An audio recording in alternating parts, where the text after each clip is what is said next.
The following presentation is brought to you by kmmedia.pro. Please visit kmmedia.pro for more information. Now stay right where you are as we present. Welcome to Positive Talk Radio, evolving ideas, one conversation at a time. Great guests, dynamic stories and interviews, plus new thoughts on a wide range of topics and concepts. I hope that you'll hang with me, Kevin McDonald, my friends, and of course, you. As together we work to understand why we are all here and what we can do to make our world a better place for all of us. To be happy, be kind, and live in peace together. Yep, that's Positive Talk Radio.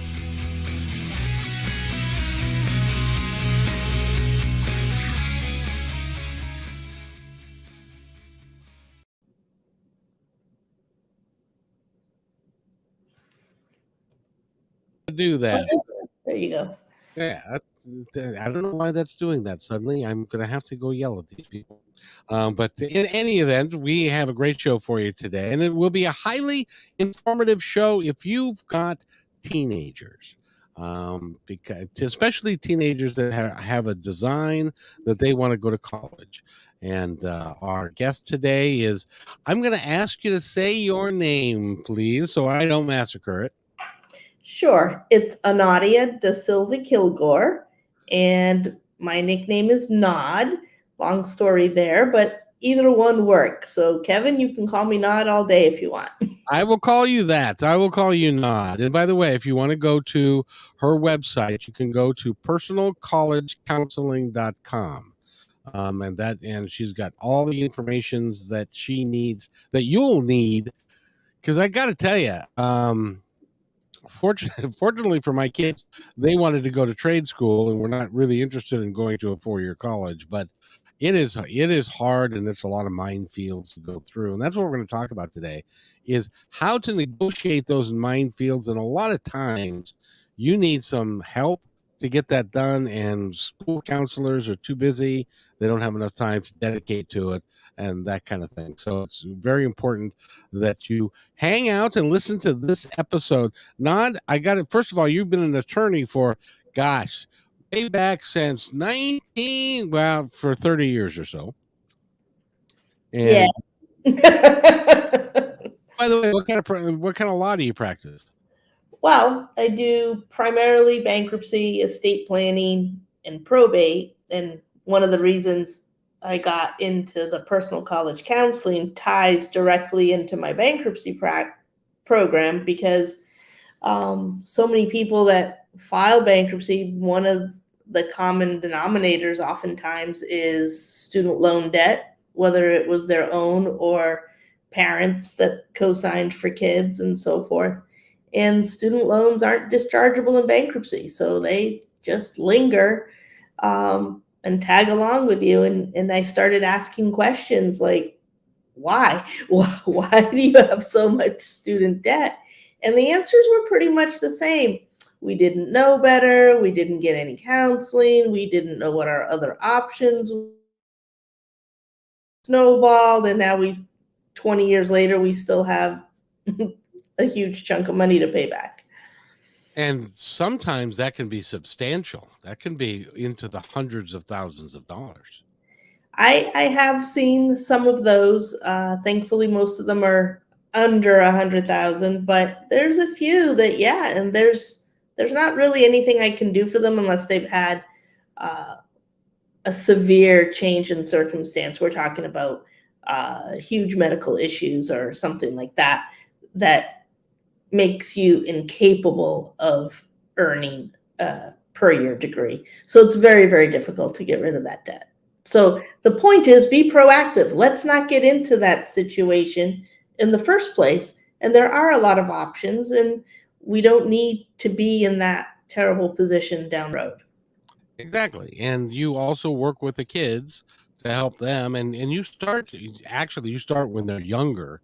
They're not 18 and they're going to be like this time of year, school, college is going to start in late September or sometime in there. And if you start now, you're way too late, aren't you? Well, for me to add value, and I do have a very a strict cutoff point as much as I want to help everyone that asks. I find that, if you haven't really done anything by the end of September or even the beginning of October of senior year, I can't pull a rabbit out of a hat for you at that time. It's just not going to happen. The whole philosophy and approach that I have is to be proactive, to be involved, to have a plan and follow through with that plan. So the earlier you can start, the better the results, truly. And if I had my druthers, I'd have everybody start as freshmen, and maybe someday that will be the case. But right now, it's mostly sophomores, juniors, the summer before senior year, when the panic starts to set in. I still have time to work with those kids.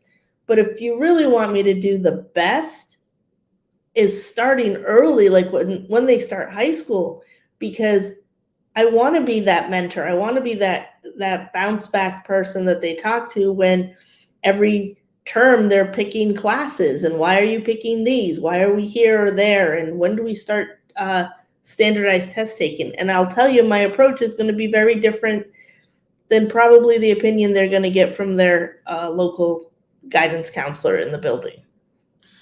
Do the guidance counselors really have enough time to sit down with a kid and go through their transcripts and to go through their likes and understand the kid, what they would like to grow up to be?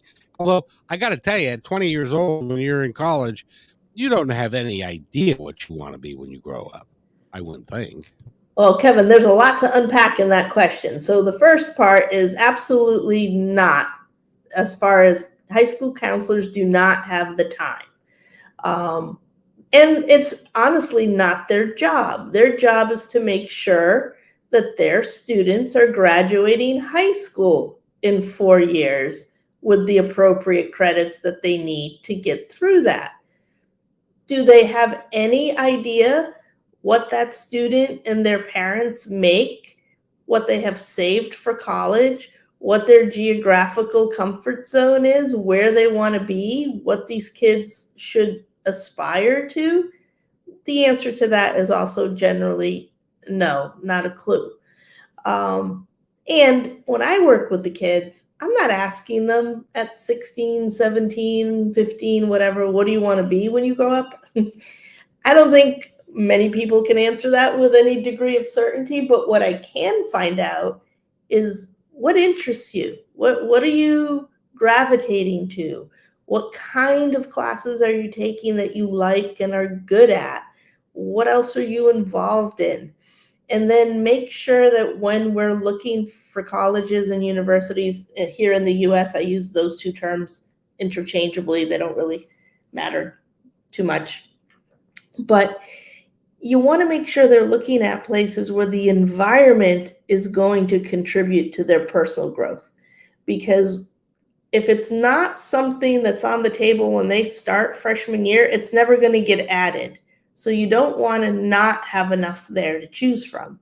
But the other thing, and I say this to kids all the time, is sometimes you don't know what you don't know because you haven't.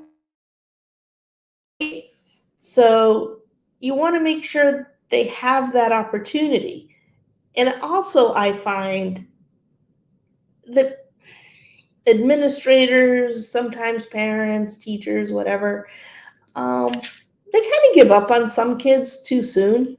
Mm-hmm. Just because you're maybe a C+ student or a B student in high school doesn't mean, okay, you're not going to do great in life or find something that you're really awesome at. You probably just haven't been exposed to it or haven't been particularly motivated in a certain direction. So you have to be motivated. But sometimes it takes being exposed to new things to, it's so different. When you're in high school, you have to take all these bogus classes you don't even have any interest in just to graduate. But when you get to college, you have some electives, but then you start to focus and you can go in different directions, and you should be taking things that are interesting to you.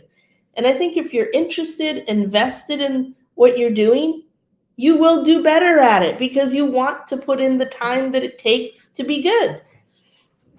Yeah, I'll tell high school bored the crap out of me. Um, and so consequently, I was not a terrific student because I really, I wasn't interested in doing the high school thing. Of course, I went to a really weird high school back in the '70s that was different. But I suspect that that's true. That there are a lot of kids that get to high school, and if they're not real goal oriented, they can get bored. I think And they can get bored. They can get off track. I think with families that have a lot of other things going on, um, this might not be the priority. The kids may have to work to help float the household. They may have other responsibilities outside of school that doesn't let them be, on the track team or doing other extracurriculars that some of their classmates may be doing. But that doesn't mean they should be out of the running, right? And then I have the other kids on the other end of the scale. You can have really bright kids doing super well, still don't really necessarily know what they want to do. And again, the economics of it stretches all over the place. And in this category, it really goes for me in two directions. You have the kids that are doing well, they come from families that are doing well. They may or may not have, enough college savings, but the idea is already there. But the research and planning and time that I put into this stuff, I mean, if you're working 40 plus hours a week as a parent and raising a family, you don't really have the time to put into the stuff that I'm putting in for you. But then you have the kids that are high achievers, are doing really well, and their parents economically may be struggling. And I hate to say it, but a lot of times those kids get overlooked because the counselors or whoever they're dealing with at the school level don't have expectations for them. And I find that is a serious loss because those kids, I can get you so many opportunities with financial aid and merit aid, and it's life changing to them and their families. And they might not think they even can afford it because the sticker price is so shocking. So those kids tend to get left behind a lot. And I really would like to change that too. a typical, we'll pick University of Washington, which is in the my neck of the woods. To get a 4-year degree at the University of Washington, how much money do you have to have? If barring the athletic scholarship or if you were to go to school, how and you didn't have any scholarship money or any grants or anything, how much does it actually cost these days? Well, let's assume that University of Washington is somewhere in the ballpark of our flagship university, which is University of Massachusetts at Amherst, since I'm here. So I'm more familiar with their numbers off the top of my head. But let's just say all in without any assistance, you're looking at a little bit over $30,000, probably closer to 31 right now. And that is probably somewhere around what you're looking at the really big schools, state public universities. Now, So is that over 4 years or a year? that's per year. Jeez. So now, see, even though I wasn't a great student, I get the fact that $120,000 for 4 years. Yeah, that's a bargain, Kevin, by most standards. Oh, good. So top caliber, really good public schools. And using that example, I can give you some idea of how funds work. Okay. So I have had one student a couple years back who, one of the schools we were looking at is UMass Amherst because she really liked it. She liked some other big schools. She liked some other ones in the Northeast. So what I like to do is create what I call a portfolio approach. By the end of the day, when we're going to apply to colleges in early fall, 10 or less, no more than that, and less is fine. But the schools that I want these kids applying to have to meet the criteria that, yes, I love each and every one of them. I would be happy to go here. So let's see who gives me the best package. that's how I make decisions that involve lots of funding, let's say. I'm a very practical person. So if you have a bunch of choices that all give you exactly what you need and you like them, you really shouldn't be overpaying within that category. Okay, so let's just start with that. So this student had a bunch of choices. And for example, one of the choices she had was at another large public institution where she got $100,000 in merit aid, so $25,000 off a year. She chose not to go there, instead chose to go with our local university, UMass Amherst, which is excellent.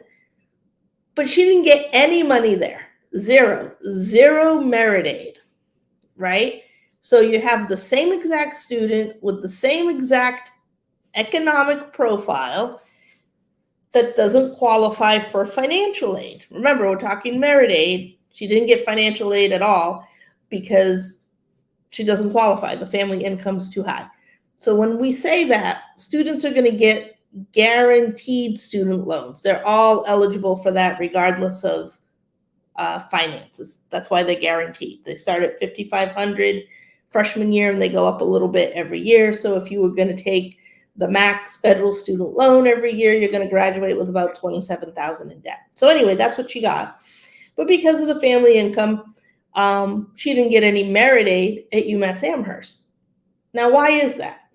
One, she didn't qualify for financial aid, so they didn't feel she was overly needy for merit aid either. But also, she's a bright kid, really smart, but she's not diversifying their profile, right? Wow. They get a lot of really smart, capable kids that can afford to pay full boat from Massachusetts. So they didn't need to entice her. Versus some of the other schools we got in, especially the one that I would have picked myself. But again, I see my job as, hey, here's our great options. The final decision is up to the student and the family. I will give my opinion, but you can certainly choose to ignore it. So I would have chosen the other state school. Let's just say it was in Maine or New Hampshire off the top of my head, which would have net cost half of what she paid to go to UMass Amherst. But she loved UMass Amherst. Mom and dad were okay with paying that. So, okay, fine. That does not mean she did not have other options that could have cost less and given her equivalent value. Now, the other school, the reason she got the merit aid there is because, yes, she's a super bright kid, bringing other attributes to their university. And she's from a few states away. So now she's also, just by that fact alone, diversified their student body. You understand? I get it. It's kind of like a negotiation process, depending on the school you're going to and what the needs that they have, and what will fill out our portfolio better. Yes, you hit it on the head there. When we talk about best fit, what people seem to miss in that equation is it goes both ways. It's not just the student's wish list, is what do you bring to them that they are monetarily going to value?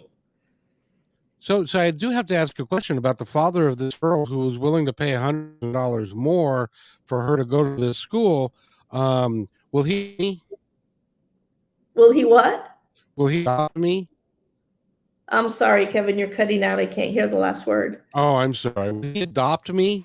I mean, if he's got $100,000 to throw around, it would surely be nice if he would, adopt me. That would be nice. Yeah, but then, I have another similar situation with this year's class. I have a student who, again, super smart, does really well. Parents are divorced, so the custodial parent does not make anywhere near as much as the other parent. So what do? We we've done all our homework. We've gotten to our top 10 or 8 or 7 or whatever it was. And he had so many great options. Schools that start at sticker prices of over 50,000. I got him down to net cost of 11 or 7,000 a year. But he got into UMass Amherst as well and got great merit aid and financial aid. So that one's going to only cost him about $4,400 out of pocket. Great school. He got into the business program. He actually got into their 4-year 4-1 program, which means he's already accepted into their master's in economics as long as he keeps his grades up. And it's a fantastic deal. And of course, he loves the school too. So, but that one we had so much more to play with that was closer in numbers. So again, same student applying at different schools, getting different packages. But what really happened in that one is these very, very expensive looking private schools were coming in at net cost at almost what he's paying to go to the public school. Oh, so you have to know what your student brings and what is available at the places they're looking at realistically to get, because it's going to be different for every school. And then, of course, if you're going to want to go to, like, I don't know, Harvard or Yale or one of those, is that where you run into the $50,000 a year thing? Oh no, they're more than that. The 50s are about run of the mill with private institutions. Silly you. No. So how much does Harvard cost, for heaven's sake? Oh, Harvard and them, they're in the 70,000 and beyond stratosphere. So you almost have to have the bank account like a I don't know, like a Donald Trump who his dad could afford to do that. He didn't, Well, here's the thing. You can have the funds, and some families are fortunate enough that they have those funds in 529 plans, and they can not worry so much about where to get in and pay because they can pay. But even these families, I'm like, why are you going to overpay? If I can get you a good discount, why would you overpay to do that? And they're like, yeah, why would I? Of course, you wouldn't want to do that. But it's not just the Ivies that have the money. There's tons of private schools in that price range. And some of them have a lot more money than others to give around. And it comes back to these other factors. Economics is always part of it, but not the sole part of it. And then again, for the poorer but meritorious students, there are schools out there that have the policy that if you're good enough to get in, we will make sure you get enough aid to come. Oh, that's nice. Those are fantastic. They're also amongst the hardest schools to get into, like the Ivies. But so you got to be realistic about where to poke, right? One of my things that I do is I'm not trying to turn your, square peg into a round peg or vice versa. I'm taking them as they are, trying to maximize their potential. So sometimes, we do want to take those SATs multiple times and at different periods, but they're going to plateau at whatever it is that's in their zone, is what I say. So let's make sure we're looking at schools that fit your zone. If you're not in the Harvard range, and you're not going to get in, so you're going to spend time, effort that's better spent elsewhere that can give you better results. That's the point. And as always happens, are either local or your friend went to or somebody else went to, and then you think maybe that's where I should go. And the question is, what's that got to do with the price of rice in China, right? What are you looking for? We look for what's under the hood, not just the shiny car, right? Exactly. I have a friend, and his son grew up with my son, and they were best friends when they were younger. And he was an okay student. He was probably a B student, and his dad said, "Where do you want to go?" And he chose the school that he thought had the best party reputation in the Pac-10, which was Arizona State. And so And so there's all sorts of information out there. If that's part of your must-haves, then we can find the party schools too, or avoid them, whichever way you want to go with that. well, his dad might as well have taken the $20,000 that he spent to get that kid into that school when he was a freshman and just thrown it down the drain because the kid didn't make it. He apparently, when you're 18 years old and you've never been on your own before and you haven't been trained how to be on your own, you can make some really rather poor decisions about about whether to go to class or if I'm too hungover or if I'd rather go to another party or whatever it is. Yes, I think it's so important to have good communication early and often with your children and soon to be adults, but they're not there yet. And drinking is a major thing, and you would be silly to think that that doesn't happen. And you need to get to the conversation of how to be responsible and yet, not be a hermit, right? So there is a happy in between. Like I remember one of the things I told our son when he was going off, because he's never been a big drinker, but likes to socialize. I said, honey, just take that red Solo cup to any party you're going in. They don't know what you're drinking, so if you get to the point you want to drink water or soda, doesn't matter. Everybody's still drinking out of the same cup, and you can fit right in. Sage advice right there, because a lot of kids, and I was one. I was 18 at one point in time, and I remember what it was like to be free and easy and on my own. I could do whatever I wanted to do, and it's hard. Now, in my case, I had to work and I wasn't going to school, but It's still it's that life balance, and I look at college, the whole college experience, as it's a great bridge to adulting, right? Mhm. Because you have that safety net, you have a place to live, you don't have to cook your own food, you just kind of have to show up and do your work and not screw up too much. So it's a good way to get through there and actually learn something along the way about being responsible. But it's one of the key reasons I also super strongly promote that when we're looking at educational opportunities, that these kids are living on campus. It's much different than commuting. And I can find you something that's going to fit your budget if you're willing, to consider different options. So commuting for me is not something I promote. I see it too much with either the kids lose interest or it's too much like high school 2.0. They're really not getting some of these other skills that are necessary when you're on campus. And parents sometimes forget about that.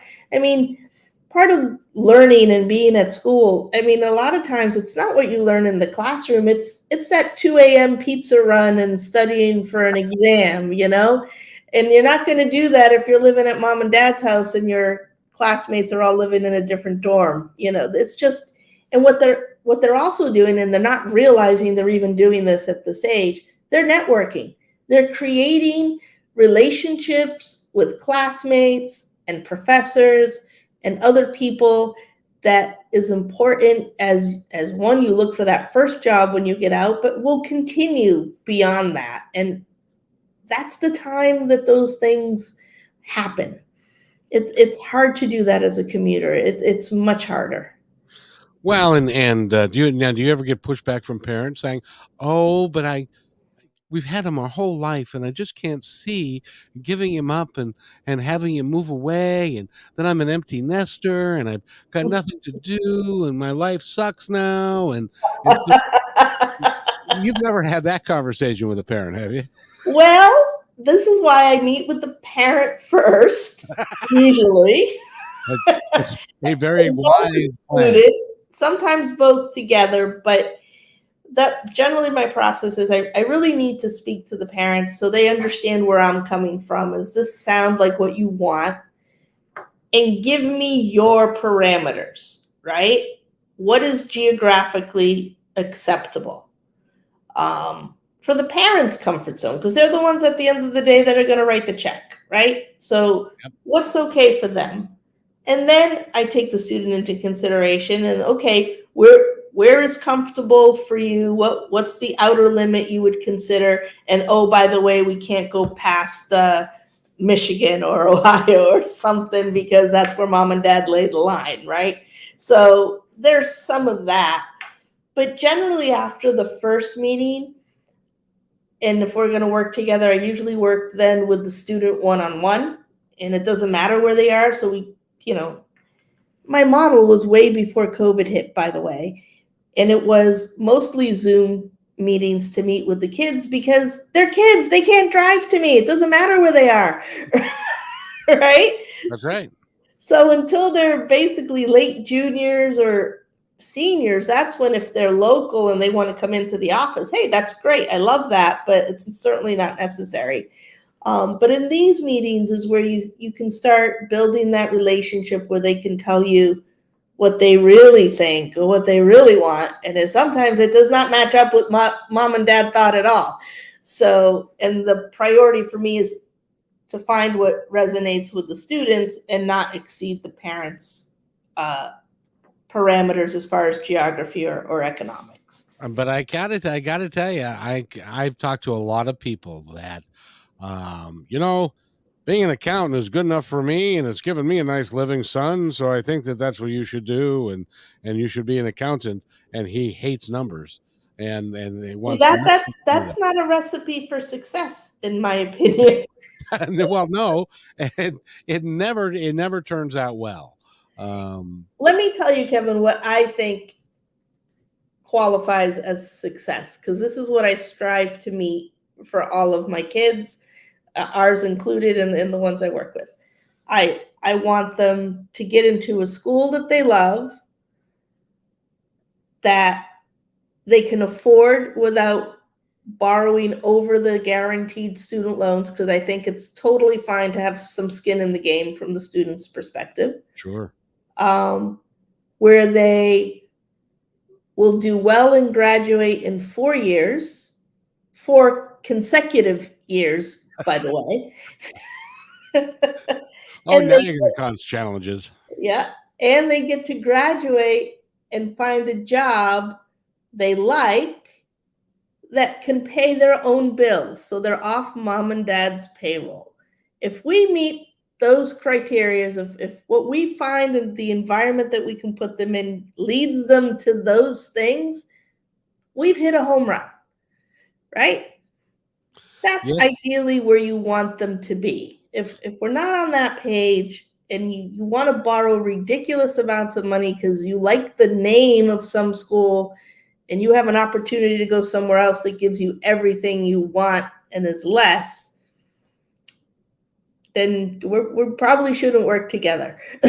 My other son had a girlfriend that wanted to go to Western, and she wanted to become a physical therapist, and her folks didn't have any money, and so she was going to borrow the entire amount, and she was going to walk. Yeah.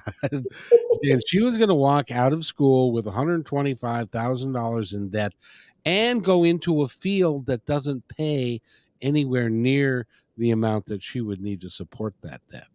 Now, I assume that you talk nuts and bolts with these folks about what they can do and what they can't do. And by the way, I was in the restaurant business for a long time. I worked with 5 or 6 guys that were in the hotel motel restaurant program. I never worked for one. They all worked for me. And so it's one of those things that I'm sure that there are things that he says, I'm going to go to school and I want to be a hotel guy. Have you ever worked in a hotel? No. Do you know how many hours these people work and continually and how little they get paid? Well, no, but so do you educate them as far as the different curriculums and what's a good thing to do and not such a good thing? Well, like I said, I'm not trying to dictate their jobs in life. I do want them to focus on things that interest them. And let's see, like when we start to get into the weeds of a program, for example, and you hit one that I'm actually working on right now. I have a student who, from day one, has always said he wants to be a physician's assistant. Okay. Oh, very good. Parents have limited funds for this. He's very smart. Test scores are not so great. So I've got this, disproportionate GPA to SATs. And this happens a lot, by the way. We can talk about SAT scoring and stuff if you want in a minute too. And you tell me when to stop talking because I could just talk forever on this. So no, this is very educational for people. Okay, so my physician's assistant, aspiring physician assistants, who also wants to get out of the Northeast because it's cold here, and a lot of my kids want to go to sunshiny states, so I get that a lot, and I don't blame them. I mean, this is the one time in your life where you can be completely selfish in a good way, experience another part of the country without necessarily having to commit to it forever. So I don't have any problem with that. I like it. But what we've done, we had an exhaustive search, and now we're down to our what I call application strategy because we're doing all our essays now. There's UMass Amherst because he should have that on his list. He liked it. He saw it. Yes, it's still in the Northeast, but he should be able to get in and get a good package there. So that's essential. I'm like, that should stay on your list. Now we have a mix of a bunch of other schools, including a couple in California, some in North Carolina, and some in Florida. So they're meeting some of that geographical stuff he wants, where his profile is strong in a few, not as strong in others, but they all have the ability to give him enough funding to make his parents be able to afford it, in addition to his guaranteed student loans. So that's the portfolio approach that I mean with him. Of the schools he's applying to, I don't expect him to get into all of them, but he's got his heart set on trying a few. I'm like, okay, but we have to also have these. And you love them all, right? Yes. So whoever gives you the most money is where you're going, right? Yep. Okay. So that's what we're doing. The parents aren't really involved in this other than they've been so great being supportive, and they took him to these schools because that's the other important part. Don't tell me you want to be from Massachusetts and go study in California, but you're not willing to buy a plane ticket to get out there and go tour these schools. How do you think you're going to go out there and live and come and see mom and dad once in a while, and you can't even make it out there? That's a good indication that that's not a good fit for you. Well, that's a lot. If you're in the Northeast and you're going to California to go to school, that is a hike.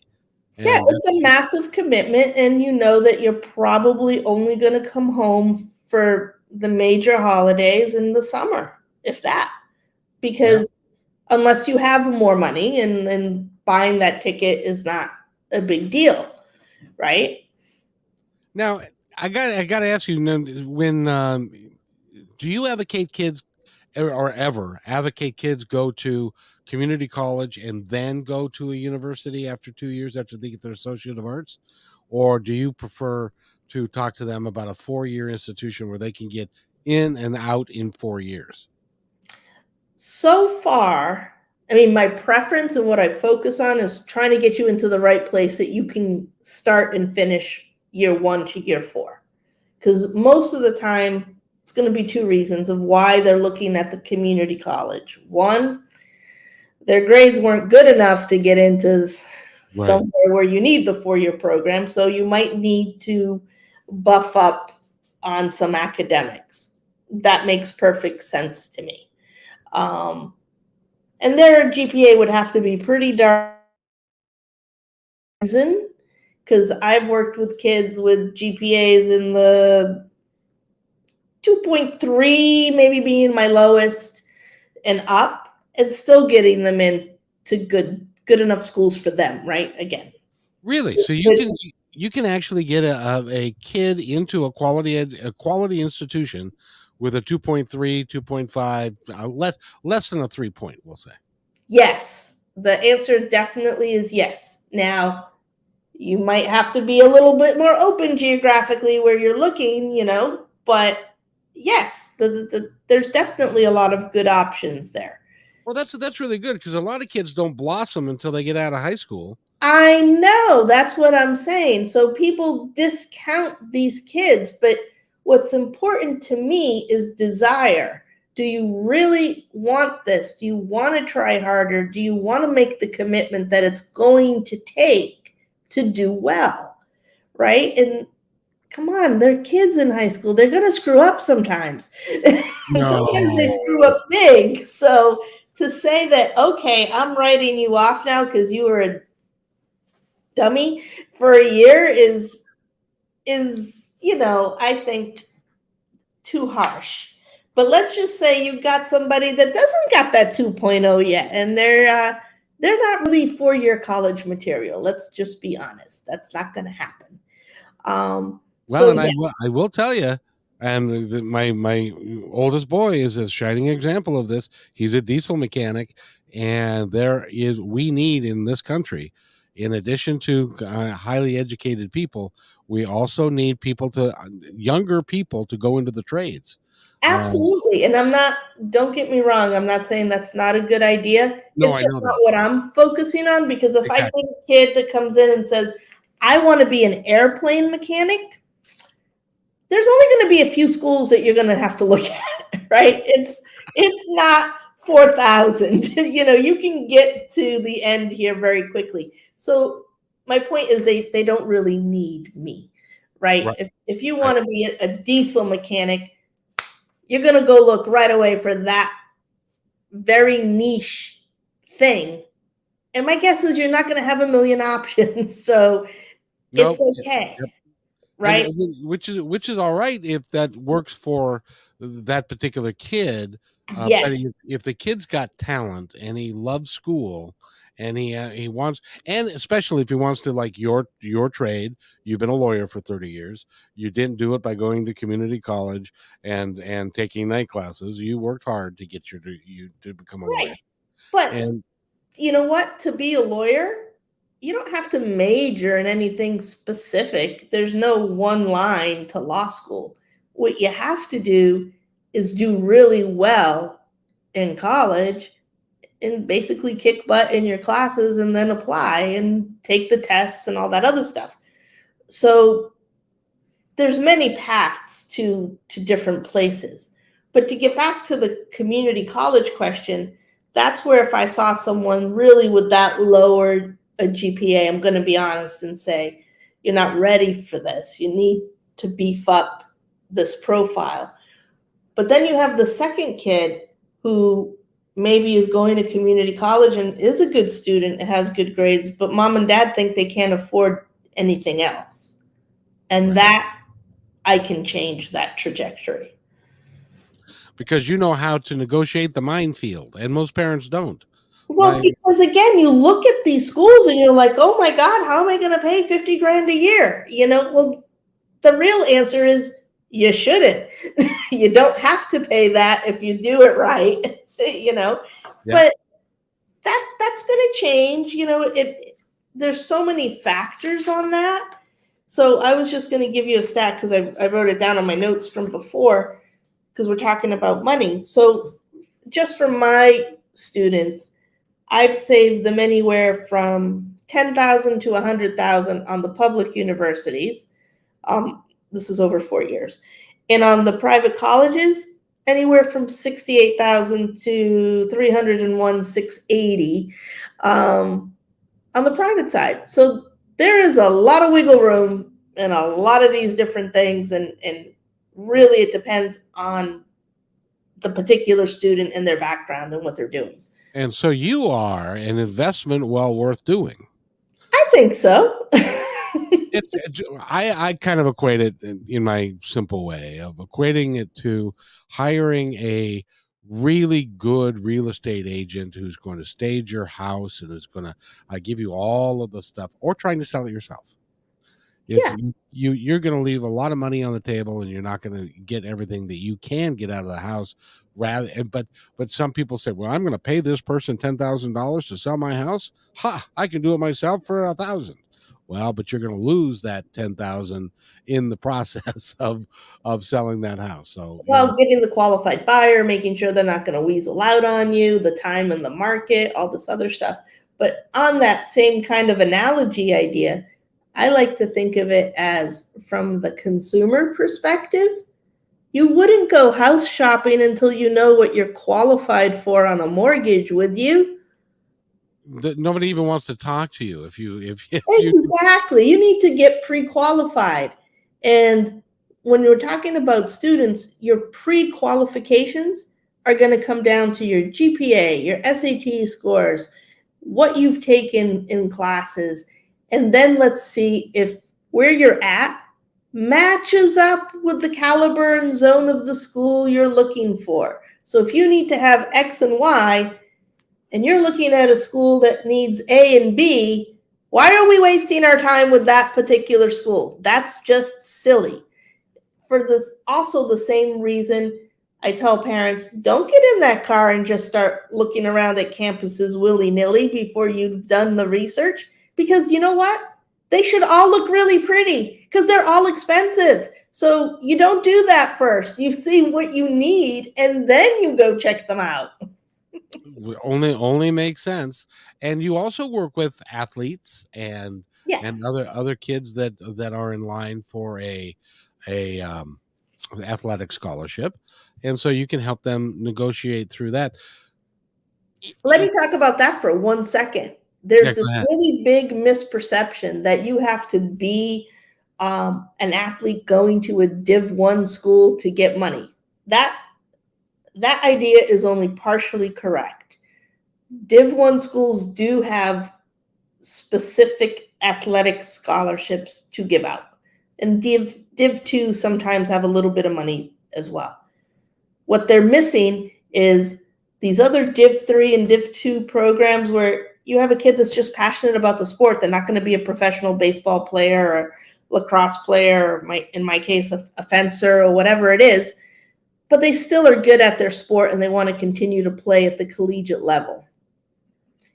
Well, you know, when a coach meets you and they like you and they want you to come there and you're otherwise academically qualified, don't you think the coach is talking to the admissions office and kind of letting them know, hey, if they apply, I would like them here, and let's make sure they get part of that merit aid money that you have as what I like to just call a slush fund bucket.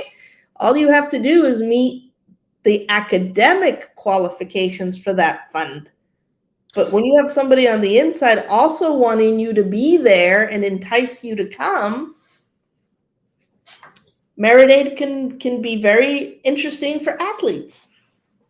You know, it's interesting that you say that, because if I were a college coach, and I think major colleges have got like 30 or 35 scholarships to give out a year, kind of thing. And if I had given my scholarships out, but I found a diamond in the rough, what I would try and do is hide them into one of these merit programs and get them into the schools so that they can be on the taxi squad or the practice squad or whatever, and they can learn their craft and become a real good athlete and stuff over time. Yeah, and let's not forget here, we're talking about college planning. So first and foremost, for me, it's about education. Oh, you're no fun. It's about playing football. Come on. You can play football and be smart. Not if you play football long enough. You'll get too many concussions, and then don't keep getting hit on the head. That's not a good idea. Your brain will fall out of your head at one point. Maybe just be a kicker. They don't get hit that much. Yeah, but nobody talks to the kicker. Have you ever noticed that on the football team? The kicker's off by himself somewhere because all the players think, "Oh, he's not a player." When they make the game-winning, field goal, they get a little love. Then they have to play nice Yeah. for a little while, yeah. But Oh, until the next time that they miss, because yeah. When they miss, don't go near 'em.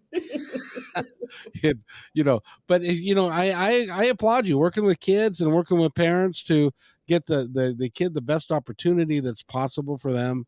Yeah, that's what it's about. It's about harnessing opportunities and using them to your advantage instead of just going, oh, I guess that's what I have to pay, or oh, I really want to go here. I can't afford it, so I'm going to borrow $1 million. I mean, that's crazy. And just one point for the families that can afford it, the biggest mistake they make is they don't fill out the FAFSA because they're like, well, I don't have financial needs, so why should I bother filling out the financial aid form? Well, you're not going to get to the merit aid if they don't disqualify you from the financial aid bucket first. So you ah, still need to fill out the FAFSA. And again, I think the kids should have a vested interest in their education and they should take those student loans every year. Just yeah. me coming from a working class background, I'm like, dang, I'm not paying 100% of it. You're going to pay something. Well, and that's the problem that some of them have. No, well, you tell me. My assumption is that if they come from a family of money, they're used to having a family of money that can afford things. What they fail to realize is that that's daddy's money. That has nothing to do with me. And I need to really, if I'm going to be successful, it has nothing to, unless daddy's got like a lot of money. But I mean, there are lots of folks that are working people that make a couple $100,000 a year and they've done well and they've worked hard and they've done all of those things. That doesn't translate to the kid. The kid's got to go do that for themselves. And so Yes, that, they do. And I do have,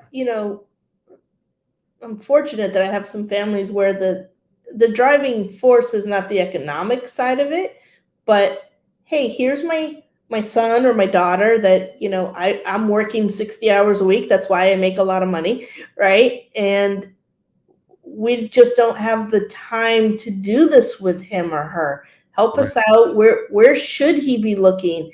And, maybe they have, ADD or other issues, and or the kids today, there's anxiety, there's so much going on there that you just, this becomes a very stressful conversation and thing to do with their parents because the parents' natural inclination is to control the process, yep. whereas I am listening a lot and processing what they're saying and using that to drive our research and look at places where I think is going to be in line with them academically, but also socially, where what makes sense for this kid given what they're trying to do.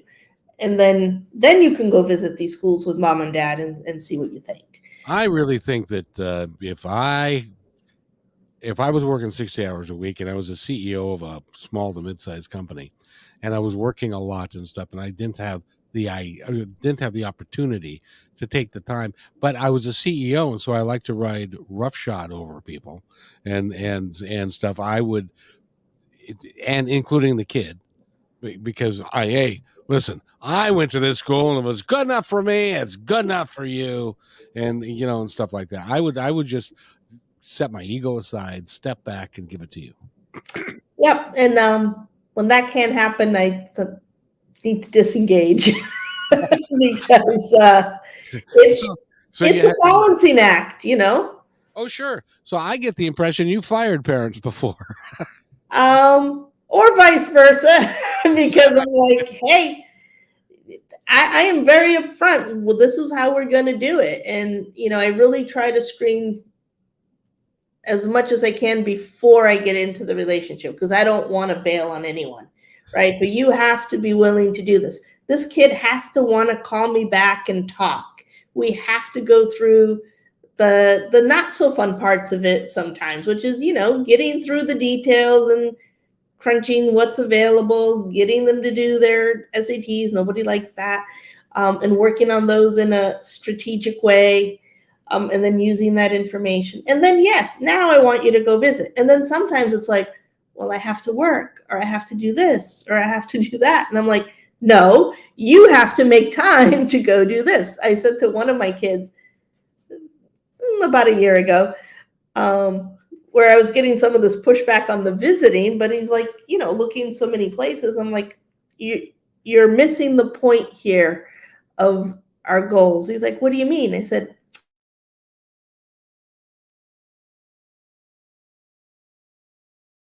cashier Target has ever seen, but to get you through high school into the next phase so you can pursue what you really want to be. Oh, I didn't think of it that way, because, they're trying to be responsible, but I'm like, working right now, you can take a few days off from that part-time high school job to go do something like this that's more important, And in this day and age, if they say, all right, we're going to fire you, then you can go get another job tomorrow. And then that's not going to happen. But it's more about, they're trying to be responsible and they don't want to keep asking for, accommodations. I get that. But I'm like, at some point, you have to hit the road and do your due diligence, because I don't care how great it looks on paper and all the research we've done and all the pretty pictures and the virtual tour, until you get your boots on the ground and you experience that campus live, you can't quantify the vibe that resonates with the particular kid, right? I get kids that go to look at the exact same campus and they give me feedback, and you think I sent them to two different places completely, because what resonates with one is not necessarily what's going to do it for the other. And you don't want to then go, oh, but this is the top 3 that I applied to, and now I'm stuck going there. That's like, no, I never want to see that happen. And you never want to have somebody go to a place where they suddenly discover that it isn't the place that they thought it was, and they're going to be miserable for 4 years. And that's what we're avoiding completely, because if you do what I ask you to do, you're not going to have that experience, right? Because you would have already checked it out. You would have done all of this way in advance and not then get stuck somewhere. Because if you have to transfer out, you're going to lose time and you're going to lose money, because I don't care where you're coming from, all your credits are not transferring to your next school. It's not economically in their best interest to do so.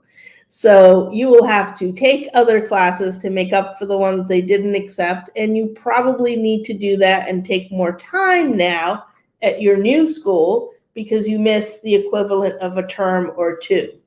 That does not meet my qualifications of graduating in 4 consecutive years. That, which is a good goal, because if you can do that, and you're living on campus and you're responsible with your actions and all that kind of stuff. By the way, we've been talking with, go ahead and give me your name again, because I can't do it. Honoria DaSilva-Kilgore. And go to her website, which is PCCI, Personal College Counseling Inc. Incorporated, and you can talk to her about working with your son or daughter, really starting at when they're at freshman level or sophomore level would be if they're determined to go to college, that would be the best course of action for you. And you know why freshman year is so important? Well, because they're getting go. Well, you tell me. Because this is something I already caught. Guidance counselors, your kid's doing well, they're getting A's, they get a pat on the back and a pre-printed schedule for next term. You maybe got 5 minutes in that conversation. But what they're not doing is evaluating. If this kid's getting all A's in a certain level, college prep, for example, my conversation was, well, how come you're not in honors Spanish and honors this or honors that? Is this really hard? Are you having a hard time getting these A's? No. So the answer was, because no one told me to. Now, if you have that same thing happen as a junior, guess what? It's too late to level up. I can't change that for you now. I want my kids getting the best grades they can get in the hardest level they can tolerate. And if they can't get the A in that, then you back them down a level, right? People get so caught up in they have to be in all APs or they have to be in all honors, or they don't. What they have to do is do really well.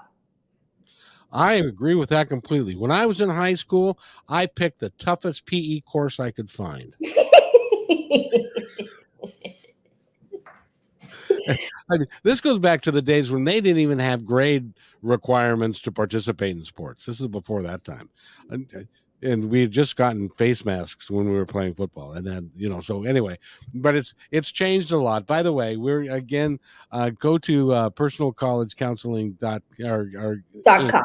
and .com, and you can get all the information you need about there. You're going to have to come back because we haven't even talked about the sorority system and all of that, which sounds like a wonderful discussion to have about whether or not they should be in the sorority or not, or the fraternity or not, or all of that stuff, and because some kids that are 18 years old. I know this is for people that are listening. This is not going to, kids that are 18 years old, sometimes their brain has not been activated in their head yet, and it's still acting like they were when they were 14.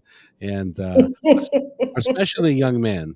And I because it's a fact, boys mature slower than girls, and so they have a tendency to do stupid stuff when they're freshmen in college, and Here's the thing: everyone's going to do some stupid stuff along the way. It's good to be honest with your kids, but sometimes they don't need to tell you every single thing. Just make sure they're safe. That's my goal. That's right. Sure and you're safe. Don't do things to the extent that it puts your well-being at risk. And exactly. I think if you can at least follow that rule, you can cut down on the stupid a bit. Yeah, that's exactly what my dad told me as the policemen were leaving my house when never mind, I won't even go into that.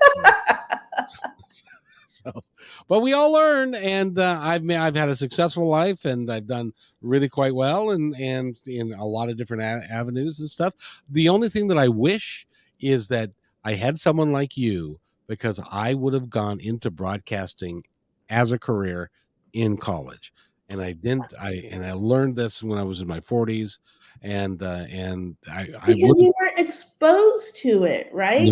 No, my son went to college, and he was, doing really well. He always knew he wanted to be a communications media major, and he stuck with that, and he was fencing. And then by the end of that freshman year, he had gotten involved in the local radio station and doing podcasting, and realized he loved that aspect of it, and it was going to take more time. So he made the decision to pivot from the team and work more on the campus radio, which he totally redid, and that's a whole other story for another time.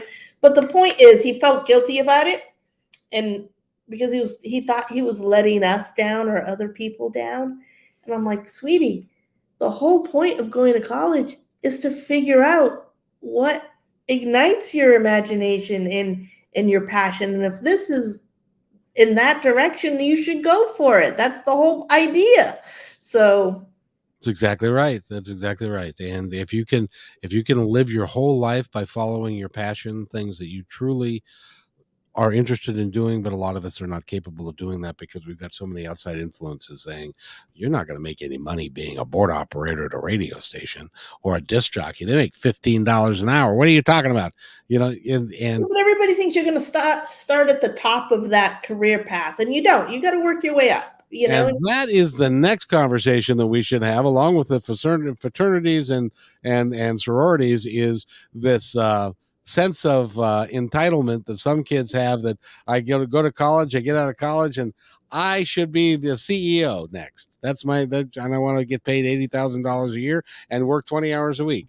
And what do you mean I have to work 70 hours a week and make $15 an hour and have to eat tuna fish 5 days a week? That's where if you've done your homework right, they've adulted through that phase. I like that term, adulted through that phase. That's a good term. Yeah. So anything else you'd like to add before we have to wrap up? I just want to say thank you so much, Kevin, for having me on. This is so much fun, and I just enjoy it so much. So feel free to tap in anytime. Awesome. Well, we need to. We'll tell your. You tell your folks, and I'll tell my folks, and then maybe they'll get together and they'll figure something out. But Sure. no, but you're a delightful lady, and you have the kids' best interest at heart, and you have got you've got the roadmap to be able to get them to where they want to go, rather than trying to get to Seattle and getting on the road to San Jose. There you go. It doesn't work nearly as well. So not so much. So thank you very much again, and go to personalcollegecounseling.com. If you've got a kid or know a kid that's going to be wanting to go to college, don't do it half-assed. Do it with a plan. There you go. If you don't have a plan, find somebody who has a plan, and you have a plan. So thank you so much. And if you wait right there, I'll be right back. Okay. Hey, thanks for enjoying this episode all the way to the end. Please give us a like and subscribe to this channel. This has been a production of PositiveTalkRadio.net. Please visit our website, oddly named PositiveTalkRadio.net, for more details about us and our mission, which is to provide great positive programming designed to inspire us all. I'm Kevin McDonald, and I'm proud of these shows, and I truly hope that you'll like them and share them with friends and family. So on behalf of our entire team, remember, be kind to one another, because each other's